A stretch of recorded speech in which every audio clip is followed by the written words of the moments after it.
Here we're continuing with 9.2 Arithmetic and Geometric Sequences. Our objective today is that students will be able to use the recursive definition to find given terms, knowing that they're arithmetic and geometric sequence. So now, what does this word mean? There are many important types of sequences in math, but the two most prominent are arithmetic and geometric.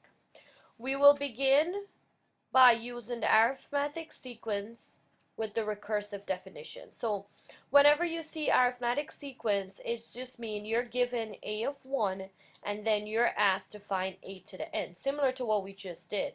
Plus d is the common difference.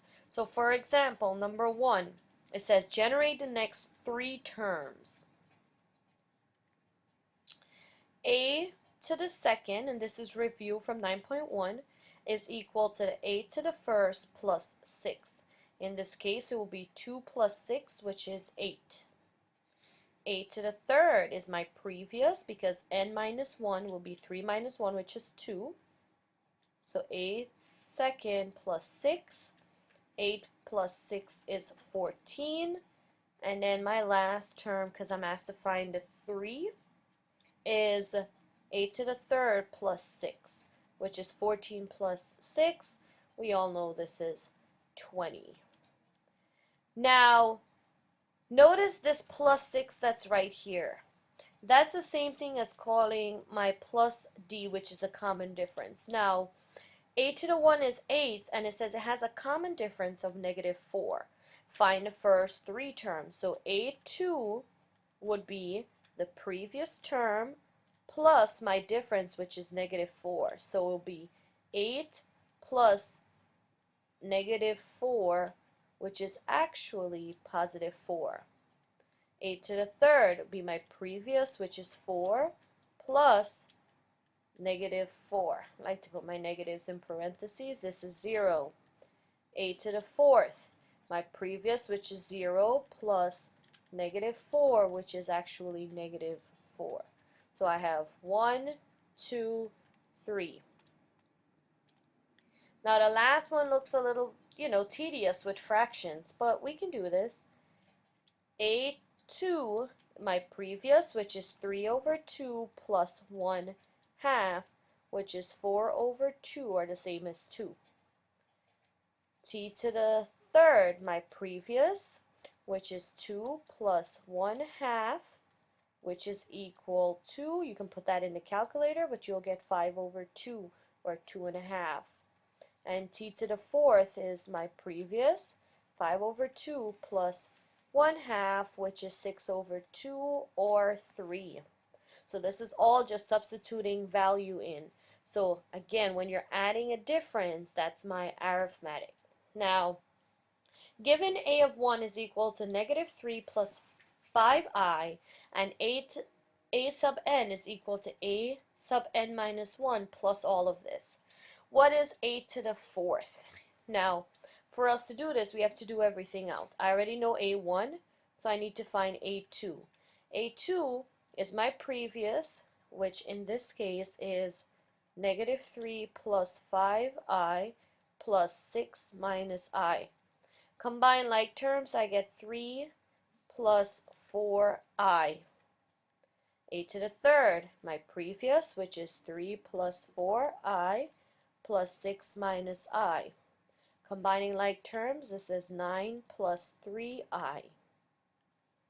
A to the fourth, my previous, which is 9 plus 3i, and that's what I just found here, plus my common difference, which is given to me here, 6 minus i. 9 plus 6 is 15. 3i minus I is 2i, so my fourth term is choice 1. That's it. Now let's keep this going. Exercise 3. Consider a to the n is equal to a n minus 1 plus 3, and a1 is 5. Now remember, it is important to be able to determine a general term of an arithmetic sequence based on the value of the index variable, meaning the subscript, the one in the bottom. So this example is going to walk us through a thinking process that's involved to develop that sequence. It says find A2, A3, and A4. So let's do that first. A2 is my previous, which is 5 plus 3 is 8. A3 is 8 plus 3, which is 11. A4 is 11 plus 3, which is 14. Now, I just want to point something out. This, I can also write this as 5 plus 3 plus 3, and you're going to see why later. Because this is my previous, which gives me my 8. How many times was 3 added to 5 in order to place the group? So again, I can rewrite this. This is going to be 5 plus 3 plus 3 plus 3 to give me the same answer. So it says, in order to produce a to the fourth, how many times did I add 3? The number 3 was added 3 times to our starting value. So remember, our starting value was 5, and I add 3 times in order to get that 14. Okay? So again, be careful. It's not 4 times, it's 3. Use your result to B to quickly find a value of 8 to 50. So here is where we're going to see. Notice the relationship. It says A sub 4, but I added 3 times. So what do you think if I was to find A sub 50? How many times would I would have to add 3 to 5? So it's 5 plus something times 3. How many times do you think this? Excellent. 1 less. Just like what we did up here. It was 4. I added 3, so it's 50. I'm going to add it 49 times. This works out to be 152. See how simple that was? Now it says write a formula for the nth term of an arithmetic sequence a to the n based on the first term and the common difference. So what we just did, this was my difference. This was my starting. And this is in relation to that number. So I'm going to say a to the n. My starting is a1 plus n minus 1, because it's always 1 less, and my d, which is my difference. So this would be my formula to develop or to find nth term of this sequence. Let's go on to exercise 4. Given a1 is 6, a4 is 18, are members of an arithmetic sequence, determine a2 and a20. So let's look at this. I know a1 is 6 and a4 is 18. So let's think of a pattern. Remember what we said, a4 would have to equal to a1 plus 3 times whatever difference. We don't know the difference, but we know actually what's a1 and we know what's a to the fourth. So if I substitute here, I know it's going to be 18 is equal to 6 plus 3d. I want to solve for the difference.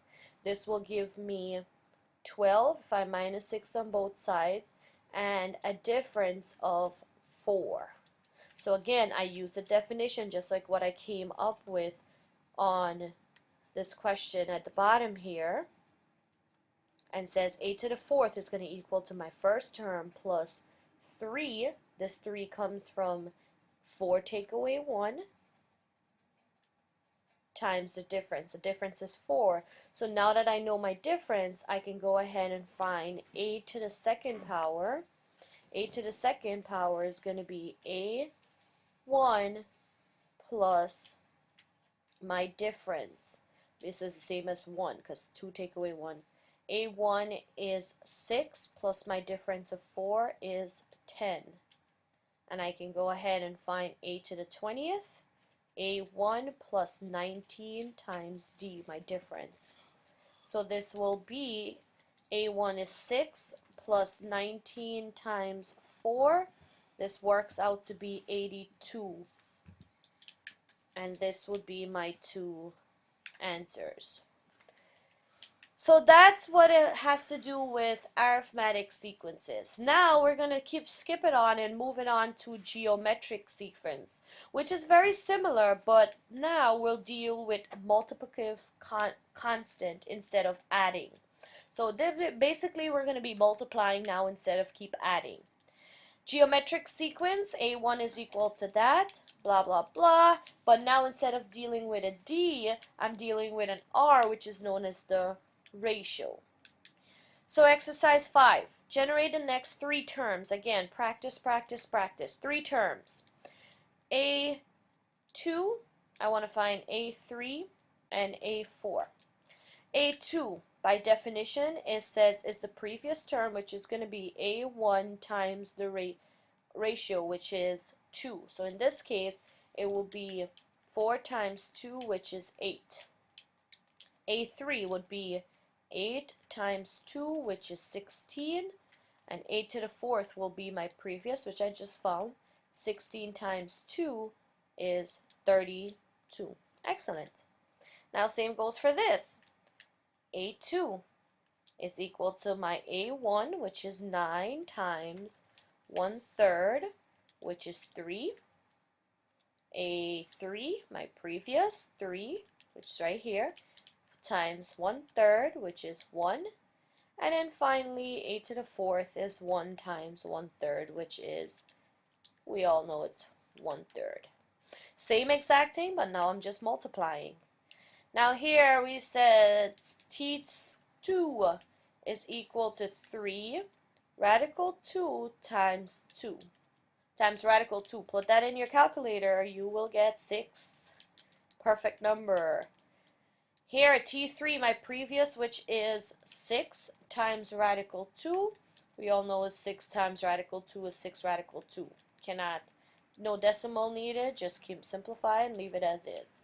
T to the fourth, using my previous, which is 6 radical 2 times radical 2, this becomes 12. Perfect number again. Now, just a few more examples. We're going to go investigate again. So just like the arithmetic sequence, we also need to determine any given geometric sequence based on the first value, which is the common ratio and the index. Again, index are those letter or number that is at the bottom. So A1 is 2, and then we have this definition right here. I want to go ahead and find the value of A4. So in order to do that, we need A2. A2 is 2 times 3, which is 6. A3 is my previous, which is 6 times 3 is 18. A4 is 18 times 3, which is 54. So just like what we did, 6 instead of 6, I can put 2 times 3. Instead of 18, I can put 2 times 3 times 3. Now again, how many times did you need to multiply 2 by 3 in order to find A4? So the number 2 was multiplied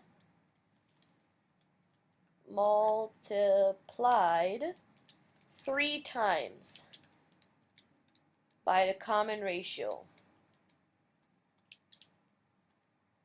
3.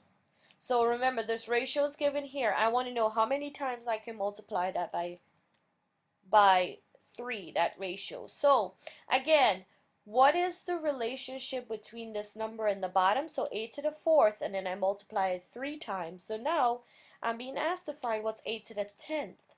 So how many times do you think I will have to multiply the number 2? Perfect. So this will be 2 times 3 to the 9th power. Excellent. Basically, I'm saying here, 2 times 3 times 3, I'm rating 3 to the 3rd. So because this is 10, I'm going to go 1 less. This actually works out to be, double check me, 39,366. Now, how can I write a formula knowing this? So, what did we say? A to the nth is going to be my first term, in this case it was 2, that's why the problem talked about 2, times the ratio, and it's going to be raised to the n minus 1 power. So in this case it was 10, I raised it to 9. Here, when a was a to the 4th, I raised it to the 3rd. So again, these are two very important formula that you have to understand. If you're not sure, pause the video and go back to it. Again, another simple, short video. Go ahead and do those practice problems. Good luck!